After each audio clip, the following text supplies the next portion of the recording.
வணக்கம். All in one zone devotional சேனலுக்கு உங்களை அன்புடன் வரவேற்கிறேன். இன்றைக்கி நம்மளுடைய சேனலில் இன்றைக்கி சதுர்த்தி தினம்ங்க. காரியம் கைகூடி வருவதற்கு நாம் இந்த மந்திரத்தை 21 முறை நாம் கூற வேண்டும் சதுர்த்தி தினத்தன்று. அது எப்படி கூறுவது மற்றும் வழிபாடு என்ன மற்றும் பூஜை விரதம் மற்றும் சிறப்பை பற்றி நம்ம முழு விவரமாக பார்க்கலாம். அதற்கு முன்னால் நம்மளுடைய சேனலை தான் ஃபர்ஸ்ட் டைம் பார்க்குறவங்களா இருந்தாலும் சரி, சப்ஸ்கிரைப் பண்ணாமல் பார்க்குறவங்களா இருந்தாலும் சரி, நம்ம சேனலை சப்ஸ்கிரைப் பண்ணிக்கோங்க. கூடவே அந்த பெல் பட்டனை ப்ரெஸ் பண்ணிக்கோங்க. ஆல் என்கின்ற ஆப்ஷனையும் ப்ரெஸ் பண்ணிக்கோங்க. அப்போ தான் நான் போடுற வீடியோஸ் எல்லாம் உங்களுக்கு உடனுக்குடன் நோட்டிஃபிகேஷனில் தெரிய வரும்.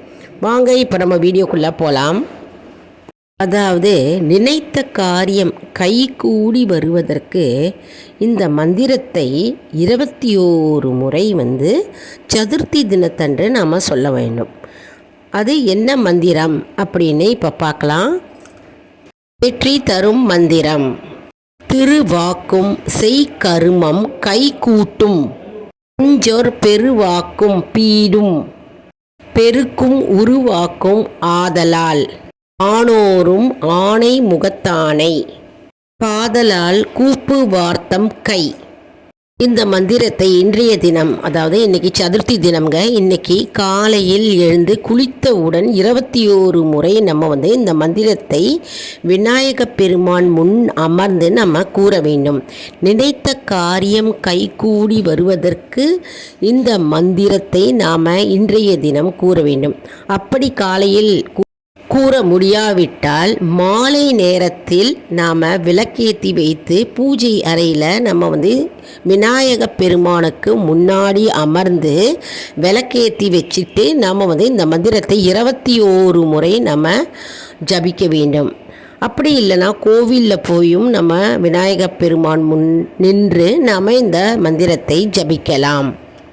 நாம் விநாயக பெருமானை ஆற்றங்கரையில் பார்த்துருக்கோம். அதே மாதிரி முச்சந்தி கூடும் இடத்துல, அதாவது 3 சந்து கூடும் இடத்துல நம்ம விநாயக பெருமானை பார்த்திருக்கிறோம். மழையோ வெயிலோ எதையும் பொருட்படுத்தாமல் நிம்மதியாக அமர்ந்திருக்கும் விநாயக பெருமான் மக்கள் அனைவருக்கும் அவர் அருள் புரிகிறார். அப்படிப்பட்ட சக்தி வாய்ந்த விநாயக பெருமானை நாம் வணங்கி வந்தால் அவருடைய அருள் நமக்கு பரிபூர்ணமாக கிடைக்கும். மற்றும் நம்முடைய அனைத்து தோஷங்களும் கவலைகளும் நீங்கும் என்று நம்பிக்கை. வாழ்க்கையில் வெற்றி பெற வேண்டுமென்றாலும் சரி, மற்றும் செய்யும் தொழில் வெற்றிகரமாக அமைய வேண்டும் என்றாலும் சரி, எந்த தொழிலை ஆரம்பித்தாலும் சரி, நாம் முழு முதல் கடவுளான விநாயக பெருமானை வணங்கிவிட்டு தான் நாம் அந்த தொழிலை ஆரம்பிக்க வேண்டும். நாம் விநாயக பெருமானை வணங்கி வந்தால் நம்முடைய கூட எப்பொழுதுமே அவர் துணையாக இருப்பார். எந்த செயலும் சரி, எந்த தொழிலும் சரி, நம்ம ஆரம்பிக்கிறதுக்கு முன்னாடி நம்ம விநாயக பெருமானை நம்ம கைகூப்பி வணங்கி ஒரு விளக்கு ஏற்றி வைத்து பிறகுதான் நம்ம அந்த தொழிலை ஆரம்பிக்க வேண்டும். அப்பொழுதுதான் அதிலிருக்கும் தடை தடங்களெல்லாம் நீங்கி நமக்கு வெற்றிகரமாக அந்த செயல் நன்றாக முடிவடையும். மற்றும் மேலும் மேலும் வளர்ச்சி அடைய இது நமக்கு ஒரு கூடவே வரும் செயலாகவும் இருக்கும். அதனால் எப்பொழுதுமே ஒரு தொழிலோ அல்லது வேலைக்கு செல்லும் பொழுதோ அல்லது இன்டர்வியூ அட்டன் பண்ணும் பொழுதோ அல்லது பரீட்சை எழுதும்போதோ மாணவ மாணவிகள் மற்றும் யாராக இருந்தாலும் சரி, அவரவர் வேலைக்கு ஏற்ற நாம் விநாயகரை நாம் வணங்கிவிட்டு தான் நாம் அந்த தொழிலை ஆரம்பிக்க வேண்டும். அப்பொழுதுதான் அதிலிருக்கும் தடை தடங்கள் நீங்கி நமக்கு வெற்றிகரமாக அமையும். மற்றும் சதுர்த்தி தினம், அதாவது சங்கடஹர சதுர்த்தி தினத்தன்று வீட்டிலேயே நம்ம விநாயக பெருமானுக்கு நாம் விளக்கேற்றி வைத்து வெற்றிலை பாக்கு பழம் வைத்து, நம்ம தேங்காய் இருந்தால் தேங்காய் கூட நம்ம உடைக்கலாம். தேங்காய் உடைச்சி நம்ம அவருக்கு ஒரு நெய்வேத்தியமாக ஒரு சுண்டல் வைத்து நெய்வேத்தியம் செய்தாலே போதும். விநாயகப் பெருமான் மனம் மகிழ்ந்து நமக்கு அருள் புரிவார். அதனால் சங்கடஹர சதுர்த்தி தினத்தன்று நாம் விநாயகப் பெருமானை வணங்கி நாம் விரதம் இருந்தால் நமக்கு இருக்கும் தடைகள் அனைத்தும் நீங்கும் என்பது ஐதீகம்.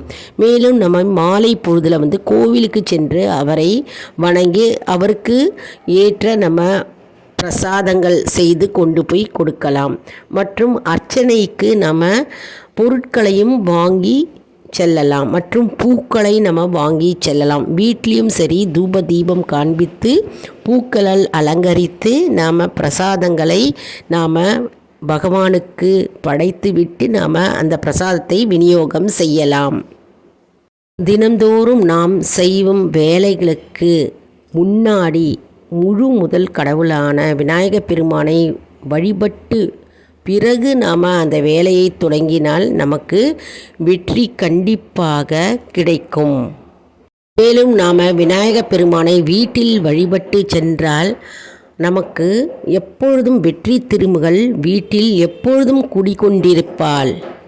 விநாயகப் பெருமானை வழிபட்டால் அஷ்ட ஐஸ்வர்யங்களும் மற்றும் குபேர சம்பத்து நமக்கு வந்து சேரும் என்பது நம்பிக்கை.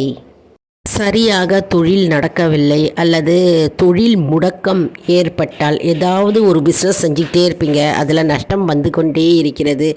வெறும் ஒரு பூ பிஸ்னஸ் செஞ்சாலும் சரி அதில் உங்களுக்கு லாபமே இல்லை மற்றும் உங்களுக்கு அந்த பூக்கள் விற்று போகாமல் இருக்கலாம். மற்றும் டெய்லரிங் பிஸ்னஸ் செய்தாலும் சரி என்ன தொழிலில் நீங்கள் ஈடுபட்டாலும் சரி அதில் உங்களுக்கு முடக்கம் ஏற்பட்டால் சரி நீங்கள் வீட்டில் பஞ்சமுக விநாயகரை வைத்து நாம் வழிபட்டால் அந்த தொழிலில் இருக்கும் கஷ்ட நஷ்டங்கள் மற்றும் தடைகளை நீக்கி போடுவார் மற்றும் நமக்கு அந்த தொழிலில் மேன்மை அடைய செய்வார் மற்றும் வளர்ச்சி அடையும். அதனால் நம்ம வீட்டில் விநாயகப் பெருமானை சங்கடஹர சதுர்த்தி அன்று நாம் வழிபட்டு நாம் வந்தால் இந்த 21 முறை இந்த மந்திரத்தை நாம் கூறும்பொழுது நம்முடைய தொழில் முடக்கம் நீங்கும் மற்றும் தடைகள் நீங்கும் மற்றும் தொழிலில் வெற்றி அடைவோம் என்பது ஐதீகம். மேலும் நமக்கு வியாபார விருத்தி அடைந்து எப்பொழுதும் வெற்றி மேல் வெற்றி நமக்கு கிடைக்கும். மாணவ மாணவிகள் விநாயகப் பெருமானை வணங்கிட படிப்பில் ஆர்வம் மிக்கவர்களாக இருப்பார்கள் மற்றும் புத்தி, அறிவு மற்றும் பேச்சுத்திறன் மற்றும் கலை சம்பந்தமான தொழிலில் ஈடுபடுவர் மற்றும் அவர்களுடைய படிப்பில் மேன்மை பெறுவர் மற்றும் அவர்களுக்கு புத்தி கூர்மையாக இருக்கும். அதனால் நாம் இன்றைய தினம் சதுர்த்தி தினம்ங்க. இன்னைக்கு சதுர்த்தி தினத்தன்று நாம் இந்த மந்திரத்தை நம்ம 21 முறை கூறி வந்தால் நமக்கு இருக்கிற தடைகள் நீங்கும். தொழில் தடைகள் மற்றும் வியாபார தடைகள் மேலும் வாழ்க்கையில் இருக்கும் அனைத்து தடைகளும் நீக்கி நமக்கு அதில் வெற்றி தருவார். இந்த மந்திரத்தை ஒரு நோட் புக்கில் எழுதி வச்சுட்டோன்னு நீங்கள் சொல்லலாம். அப்படி இல்லைனா இந்த வீடியோவை ப்ளே பண்ணிவிட்டு இதை கூடவே நீங்கள் அமர்ந்து நீங்கள் சொல்லலாம். இந்த வீடியோ உங்களுக்கு மிகவும் பயனுள்ளதாக இருக்கும் என்று நான் நம்புகிறேன். இந்த வீடியோவுக்கு ஒரு லைக் கொடுங்க. இதை மற்றவர்களுக்கும் ஷேர் செய்யுங்கள், அவர்களும் பயனடையட்டும். ஆல் இன் ஒன் ஜோன் அன்பர்களுக்கு ஒரு அன்பான வேண்டுகோள். நம்முடைய கம்யூனிட்டி போஸ்ட்டில் கேள்வி பதில் நேரம் வருங்க. அந்த கேள்விகளுக்கு பதில் தாங்க. நம்முடைய ஆன்மீக பயணம் எப்படி இருக்கிறது என்பதை நாம் தெரிந்து கொள்ளலாம். இது சப்ஸ்கிரைப் செய்தவர்களுக்கு மட்டுமே தெரிய வரும். அதனால் நம்முடைய சேனலை மறக்காமல் சப்ஸ்கிரைப் செய்து கொள்ளுங்கள். இது நமக்கு ஒரு ஊக்கமாகவே அமையும். இது போன்று பல வீடியோக்கள் வந்து கொண்டே இருக்கிறது. அடுத்த வீடியோவில் வேறொரு தலைப்புடன் உங்களை சந்திக்கிறேன். நன்றி, வணக்கம்.